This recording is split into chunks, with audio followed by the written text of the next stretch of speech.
So you got this dude, his name Jerry, right? He's about 22, and he ended up getting this little construction job with this dude named Matt. No, Matt, he's like 45, 46, older guy, and they both white.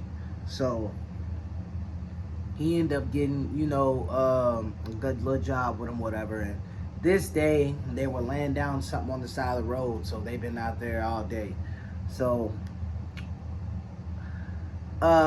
Matt ends up telling Jerry, hey man, we're about to be done, and hey, you want to go grab some food afterwards? I'm thinking about going to Subway or whatever.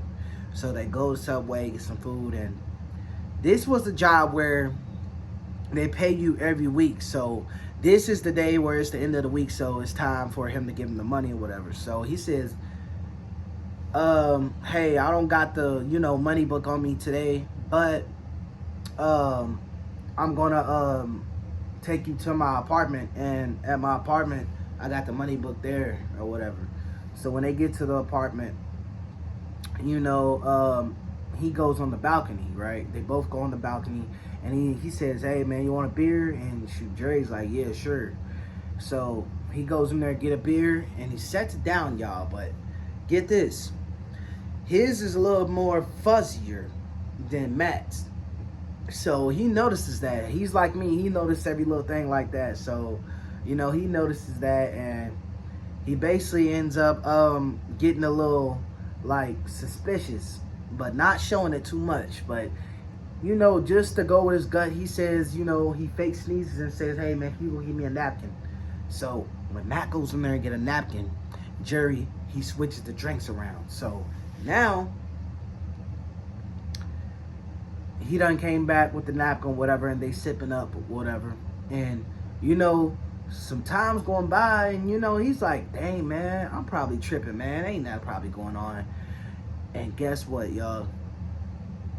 As he's talking, Jerry's starting to look somewhere else while he's answering. He's like, yeah, but what are we, doing tomorrow? And the guy starts explaining, and when Jerry starts to turn back around, he starts to notice that the guy's starting to slur with his words, and he falls out cold, y'all. I'm talking about out cold. And Jerry, he's looking around like, what the? This freak tried to spike my drink, man, what the? So now that he's left in that eerie space or whatever, he's at his boss's house. He never been to before, first time, and he's just sitting there, and his boss is passed out in his own house. So he goes through there, he leaves. But on the way out, he sees the ID sitting on the counter. Now, when he opens it, he realizes there's a drawer right there, and there's some more IDs. As he starts to look through them, he sees, wait a second, I seen this guy's face on the news. And he realized, wait, these are missing persons IDs. He drops them and runs right out the apartment. Now, he said he wasn't sure about this, but he could have swore he heard some noise, like in the back. But he wasn't sure. He just got out of there. He called the police. When the police got there, this guy still passed out, man. By this time, they getting, him in cuffs, and they got all the evidence. Come to find out, this guy, man, is linked to all those missing persons, man. It was about at least 13 people. But he had like 20, 30 IDs in there. So, y'all be careful on who y'all bring around, man. And who y'all have around. Because you never know how this could have went. Like, comment, subscribe.